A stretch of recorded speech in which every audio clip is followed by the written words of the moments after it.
मंडळी, मी स्नेहा आणि story teller Sneha या आपल्या मराठी यूट्यूब चॅनलवरती तुम्हा सर्वांचं पुन्हा एकदा स्वागत. मंडळी, आजच्या व्हिडिओमधून आपण पाहणार आहोत आपला आत्मविश्वास कमी करणाऱ्या काही गोष्टी. आता आपला आत्मविश्वास ढळण्यासाठी बरीच अशी कारणं तयार असतात, बऱ्याच अशा गोष्टी असतात. पण या गोष्टी ही कारणं व्यक्तिपरत्वे वेगवेगळी असतात. ज्या कारणांमुळे तुमचा आत्मविश्वास कमी होतो तेच कारण दुसऱ्या एखाद्या व्यक्तीच्या बाबतीमध्ये असेलच असं नाही. तरी सुद्धा काही कारण ही कॉमन असतात, ती सगळ्यांसाठीच लागू होतात. तर अशा कोणत्या गोष्टी आहेत ते आपण आजच्या व्हिडिओमधून पाहणार आहोत. तर फार वेळ न दवडता आजच्या व्हिडिओला आपण सुरुवात करूया. आता यातली पहिली गोष्ट ती म्हणजे आपल्या आजूबाजूला असणारी निगेटिव्ह बोलणारी माणसं. सतत जी नकारात्मक बोलत असतात. बरं, ही माणसं जी नकारात्मक बोलत असतात ती आपल्या आयुष्यावरती असतात. आपण आपल्या आयुष्यामध्ये घेतलेला एखादा निर्णय, आपल्या हातून घडलेली एखादी चूक किंवा काहीही जे काही चांगलं झालेलं असतं, वाईट झालेलं असतं, ते त्यांच्या दृष्टिकोनातून ती मंडळी मांडत असतात आणि त्याच्यावरती ही मंडळी प्रतिक्रिया देत असतात. नाही, तू ना ते तसं करायला हवं होतं, तू ना ते असं करायला हवं होतं, असं केलं असतंस ना तर बरं झालं असतं. असं बरंचसं काही सांगण्यासाठी, सल्ले देण्यासाठी ही मंडळी कायम तयार असतात. आणि यामुळे आपला आत्मविश्वास कुठेतरी कमी पडतो. आपण आपल्याच निर्णयांवरती शंका घ्यायला लागतो, आपल्या क्षमतांवरती शंका घ्यायला लागतो. तू हे असं करायला नाही पाहिजे होतं, तू हे तसं करायला नाही पाहिजे होतं, ते तसं केलं असतंस ना तर आत्ता ही वेळ आली नसती. असं बरंचसं काही मंडळी बोलत असतात. ही मंडळी अशी असतात ज्यांना आपण फार दूर पण ठेवू शकत नाही. आपले नातेवाईक, आपले शेजारचे पाजारचे, आपल्या ऑफिसमधले लोक, अशी ही सगळी मंडळी जी सतत काही ना काहीतरी निगेटिव्हिटी पसरवत असतात आणि त्याचा आपल्या आत्मविश्वासावरती परिणाम होतो. बरं, तुमच्या बाबतीमध्ये ही अशी काही मंडळी तुमच्या आजूबाजूला नसतील ना, तर दुसऱ्या एका प्रकारातली मंडळी असतात. ती म्हणजे काय, तर त्यांच्या स्वतःच्या आयुष्यामध्ये ना सतत काहीतरी सुरू असतं आणि त्याने ती इतकी वैतागलेली असतात. मग आजूबाजूच्या गोष्टी, आजूबाजूची परिस्थिती, आजूबाजूची माणसं, त्यांच्या आयुष्यातली माणसं याबद्दल त्यांच्या नकारात्मक प्रतिक्रिया असतात. त्यांची काही नकारात्मक मतं तयार झालेली असतात. सतत मग ते तेच बोलत राहणार. तो ना असाच करतो, ती ना अशीच करते, हे ना माझ्या आयुष्यात असंच झालं, तसंच झालं. बऱ्याच अशा गोष्टी.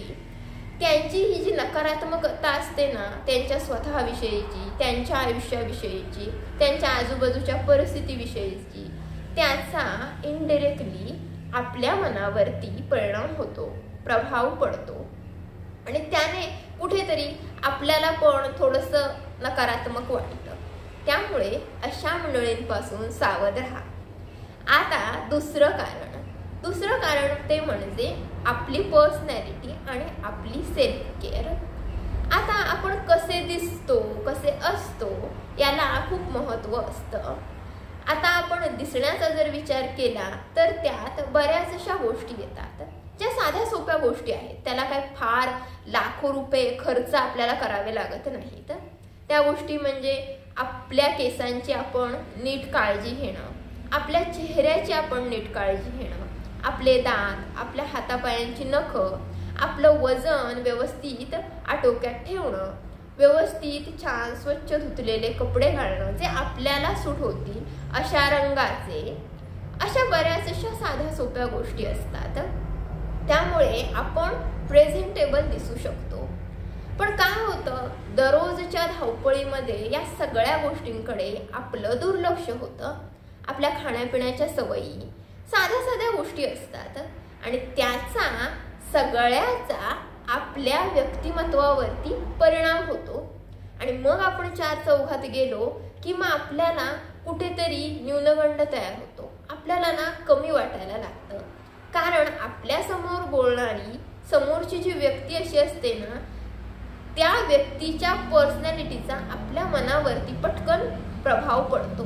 अरे वा, किती सुंदर आहे. सुंदर म्हणण्यापेक्षा किती या माणसाची पर्सनॅलिटी उत्तम आहे, त्याची जी देहबोली असते ती, त्यांचं बोलणं जे असतं ते, किंवा एकंदरीतच त्यांनी त्यांची घेतलेली काळजी जी त्यांच्या व्यक्तिमत्वामधून दिसून येते, चेहऱ्याची असेल, त्यांच्या स्वतःच्या केसांची असेल, हातापायाची असेल, स्वतःच्या वेशभूषेची असेल, तो जो सगळा टापटीपणा असतो चेहऱ्याचा असेल, त्यांच्या इतर काही वेशभूषेचा असेल, केशभूषेचा असेल, त्या सगळ्याचा परिणाम त्यांच्या व्यक्तिमत्वावरती पडत असतो. आणि ते सगळं बघितलं की आपल्याला वाटतं, अरे बापरे, मी व्यवस्थित दिसतोय ना, मी नीट उभा आहे ना, माझे कपडे गबाळासारखे दिसतात, किंवा माझा चेहरा कसा तरी दिसतो, काहीतरीच अशा बऱ्याचशा गोष्टी, आणि त्याने मग न्यूनगंड निर्माण होतो. बरं, समोरची व्यक्ती जी असते ती स्किल्सच्या बाबतीमध्ये आपल्यापेक्षा काही वेळेला कमी असते. काही वेळेला त्या समोरच्या माणसाचं जे क्वालिफिकेशन असतं ते आपल्यापेक्षा कमी असतं, पण त्या माणसाचं व्यक्तिमत्व छान असतं, प्रेझेंटेबल असतं, आणि त्यामुळे मग आपलं क्वालिफिकेशन चांगलं असतानाही, आपल्याकडे छान स्किल्स असतानाही आपण कुठेतरी कमी पडतो, किंवा त्या माणसासमोर आपण अगदी फिके फिके वाटतो. ही एक गोष्ट. त्यामुळे आपला आत्मविश्वास चार चौघांमध्ये कमी होतो. आता शेवटची गोष्ट अशी की स्वतःला एक्सप्रेस करता न येणं. चार चौघांमध्ये जेव्हा कुणीतरी आपल्याला आपलं मत विचारतं, एखाद्या निर्णयाविषयी आपल्याला काहीतरी विचारतं, किंवा आपला विचार सांगतं आपल्याला मांडायला, आणि तो आपल्याला मांडता येत नाही, आपलं मत आपल्याला ठामपणे मांडता येत नाही, तेव्हा आपला आत्मविश्वास कुठेतरी कमी पडतो.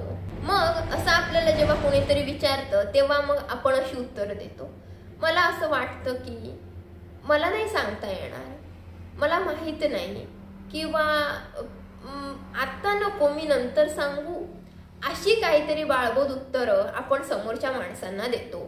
आणि मग आपलं व्यक्तिमत्व त्या समोरच्या माणसांच्या नजरेमध्ये खाली पडतं. त्यामुळे स्वतःला एक्सप्रेस करता येणं हे महत्त्वाचं असतं, त्याकडे लक्ष द्या. तुम्हाला तुमची मतं, तुमचे निर्णय, तुमचे विचार ठामपणे समोरच्या माणसांसमोर मांडता यायला हवेत. मग भलेही ते खूप स्कॉलर नसतील किंवा खूप मॅच्युअर लेवलचे नसतील, ते तुमचे विचार असतात, तुमची मतं असतात, त्या परिस्थितीविषयीची, त्या माणसांविषयीची, त्या गोष्टींविषयीची. कारण आपण जेव्हा एखादं मत मांडतो, आपला विचार मांडतो, तो कधीच दी परफेक्ट विचार नसतो, दी परफेक्ट मत नसतं. ते आपलं मत असतं, आपल्याला तसं वाटत असतं, किंवा आपले काही अनुभव असतात, त्या अनुषंगाने ते योग्य असतं, म्हणून आपण मांडतो. त्यामुळे स्वतःला एक्सप्रेस करता येणं महत्त्वाचं असतं, आणि ते एक्सप्रेस करता यायला हवं. ते करायला शिका. ज्या वेळेला तुम्हाला कोणी काही विचारतं त्यावेळेला ठामपणे त्याचं उत्तर द्या, ठामपणे तुमचं मत मांडा, तुमचा विचार मांडा.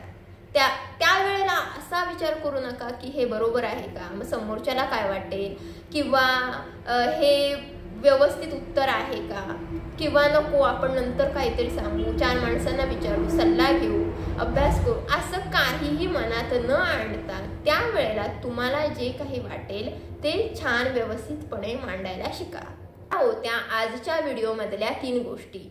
या गोष्टी जर तुमच्या जवळ नसतील तर तुमचा आत्मविश्वास ढळू शकतो. तर यावरती काम करा, आणि आपण भेटणार आहोत पुढच्या एका नवीन व्हिडिओमध्ये एका नवीन विषयासह. तोपर्यंत टाटा.